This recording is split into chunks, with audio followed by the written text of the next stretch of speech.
కొంతమంది గ్లాసు పగిలిపోయింది అనుకోండి, పగిలిపోయిన దాన్ని ఏం చేస్తారు? కొంతమంది ఆ పగిలిపోయిన గ్లాసు బాటిల్ని చెత్తలో వేస్తే, ఇంకొంతమంది ఏం చేస్తారో తెలుసా? పారవేయబడిన ఆ గాజు మొక్కల్ని తీసుకొని గోడల మీద పెడతారు.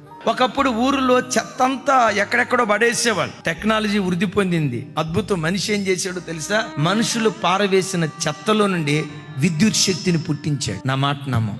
ప్రజలంతా వీడి చెత్తగాడు, ఇది చెత్త, వేస్ట్, హాగరుకు పెట్టిన బిరుదులు, అది దానితో. ఇలాంటి బిరుదులు సమాజంలో నీకుండి ఒక చెత్త, ఒక వేస్ట్ గాడిగా నీ బ్రతుకు మిగిలిపోతే, ఈ చెత్తనే శక్తిగా మార్చగలిగిన వాడు నీవు ఆరాధించే దేవుడు. వీడు పనికిరాడు అమ్మా నాన్న అన్నారా? ఇది పనికిరాదు అమ్మా నాన్న అన్నారా?